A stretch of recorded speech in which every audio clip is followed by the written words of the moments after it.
15 по 18 декабря в спортивно-оздоровительном комплексе ЧГУ прошел второй республиканский турнир по баскетболу, посвященный памяти мастера спорта СССР, уникального чеченского баскетболиста Увейса Ахтаева. Турнир организован Министерством спорта, Федерацией по баскетболу и спортивным клубом ЧГУ. В течение 4 дней любители баскетбола наблюдали за игрой 7 республиканских команд, и каждый болел за своих. На торжественном закрытии соревнований присутствовали заместитель министра спорта Султан Азимов, ученик легендарного баскетболиста Альвис Исоев и вице-президент Федерации баскетбола Артур Абзоров. Пальму первенства оспаривали команды ЧГУ, сборная города Шали и сборная нефтяного университета. Победителями турнира и обладателями кубка стала команда ЧГУ. Второе место досталось сборной Шали, а третьими стали студенты нефтяного университета. Участвовало 7 команд, в которых по 2 команды из каждой группы выходили в полуфинал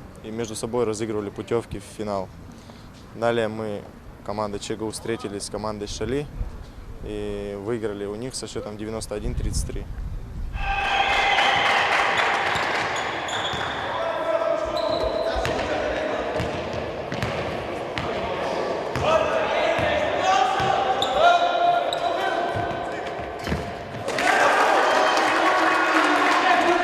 Мне очень понравилась игра нашей команды. Мы долго шли к этой победе, упорно тренировались.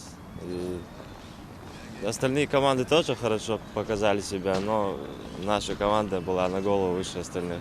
Султан Азимов поздравил победителей и призеров турнира. Важно отметить, что Увейс Ахтаев самый высокий баскетболист в мире. Его рост 2 метра 36 сантиметров. Он являлся членом сборной команды СССР по баскетболу. Диана Джабраил, Турпали Мусаев, пресс-служба ЧГУ.